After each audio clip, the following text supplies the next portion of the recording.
It was an accident. I didn't mean to shoot him. It was an accident. Once Crandall got started, he talked his head off. He also admitted being in on the liquor store killing, but insisted he was only the lookout. We took him back to the station and got his whole story down on a tape recorder. Yeah, he was left-handed. Then we went back to Alonzo. Didn't know we had Crandall's confession. We met the chief in the hall outside the room where they were holding Alonzo. About ready to tie the knot? Oh, hope so, Chief. But Alonzo hasn't given any yet, and we still haven't found those guns. We've got one of them. Which one? The Smith & Wesson. Stuber popped about that one 10 minutes ago. Said he left it with his girl. A couple of the boys are on their way over to get it now. That's good, Ed. That leaves just the .32-20. You haven't mentioned the .32-20 to Alonzo, have you? No. He still thinks we're after that Smith & Wesson, and that's the way we're going to play it right now. Go ahead. Look, how much longer are you guys going to hold me here? Didn't you check with those friends of mine? Alonzo, we got a tip that you've been trying to sell a gun lately. A gun? Yeah, 44 Smith & Wesson. Oh. No, it's not true. That Smith & Wesson's been used in a couple of robbery jobs this month, and we think it's your gun. That's a lie. Any proof of that? Why, yeah. Sure, I got proof of that. I used to have a gun, but it wasn't a Smith & Wesson. Look, if I tell you where it is, that ought to convince you, shouldn't it? It'll help things. Okay.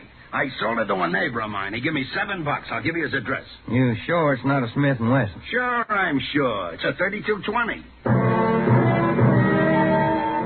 Yeah, it worked. We went to the neighbor's address, and he admitted having bought the .32-20, but said he lent it to a friend who'd never returned it.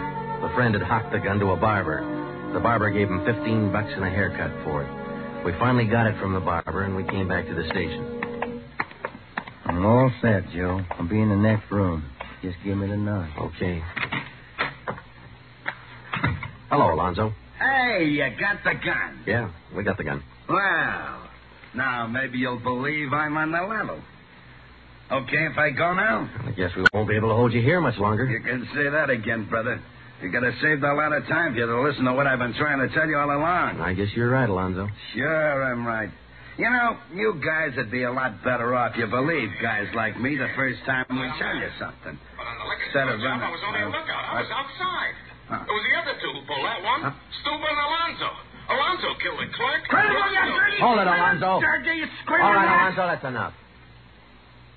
Now, come on, how about it? Well, what's the use? All right. That's like you said.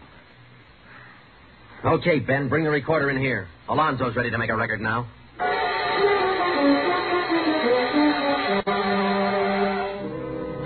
By playing back Crandall's statement that we'd recorded earlier, we got a full confession from Alonzo. We took the three of them out and had them reenact the 4 shootings, and we photographed it on sound film. Crandall, the redhead, was the one who'd shot the 2 police officers, but he was only the lookout for the liquor store killing, which explains why the girl witness didn't see him in the store. Stuba and Alonzo were the ones who pulled that job, and Alonzo, the worst of the bunch, was the one who put the .32-20 against the spine of the wounded clerk. The 3 of them took turns at shooting the cab drivers and robbing them. That accounted for the mixed-up descriptions, including all that left-handed business.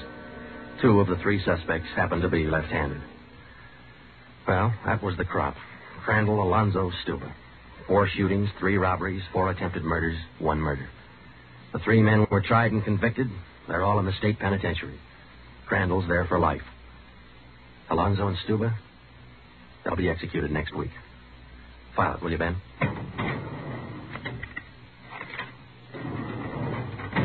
Case closed. Dragnet.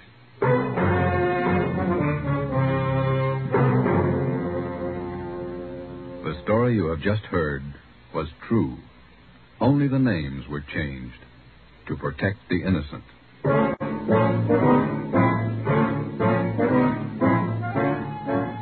You have just heard the second in a new series of authentic cases from official files. Technical advice for Dragnet comes from the office of C.B. Horrell, Chief of Police, Los Angeles Police Department.